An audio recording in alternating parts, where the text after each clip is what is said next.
భవన్లో మాట్లాడేటప్పుడు మరి కేటీఆర్ గారు క్యారెక్టర్ గురించి మరి వారి గతంలో వారు చేసినటువంటి కార్యక్రమాల గురించి మహిళల మీద వారికి ఉన్నటువంటి మరి చులకన భావం గురించి మాట్లాడుతూ మరి ఆయన నన్ను రెచ్చగొట్టే విధంగా మాట్లాడినప్పుడు నేను భావోద్వేగానికి లోనై మరి కొన్ని ఆయన మీద నేను విమర్శలు చేయాల్సిన అవసరం వచ్చింది.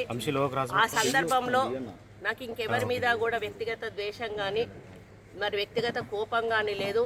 అనుకోని ఆ సందర్భంలో ఒక కుటుంబం మాట నేను తీయడం ఏదైతే ఉందో అది అనుకోకుండా నా నోటి నుంచి జరగడం జరిగింది. ఆ తర్వాత వారి ట్వీట్ చూసిన తర్వాత నేను కూడా చాలా బాధపడ్డాను. ఎందుకంటే ఏ విషయంలో నేనైతే బాధపడతా ఉన్నానో ఆ విషయంలో నేను ఇంకొకరిని నొప్పించాను అని తెలిసి రాత్రి వెంటనే మరి దాన్ని వెనక్కి తీసుకుంటూ నేను ట్వీట్ చేయడం జరిగింది. కాబట్టి నాకు జరిగిన అవమానం, నేను పడ్డ బాధ ఇంకొకరు పడకూడదు అనేటువంటి ఒక ఆలోచనతోటి నేను బేషరతుగా దాన్ని వెనక్కి తీసుకోవడం జరిగింది. కానీ కేటీఆర్ విషయంలో మాత్రం తగ్గేది లేదు. ఆయన తప్పనిసరిగా క్షమాపణ చెప్పాల్సిన అవసరం ఉంది.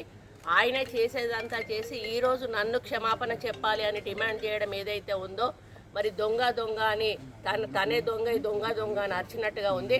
ఆ విషయంలో మాత్రం ఎట్టి పరిస్థితుల్లో కూడా వెనక్కి తగ్గేది లేదు.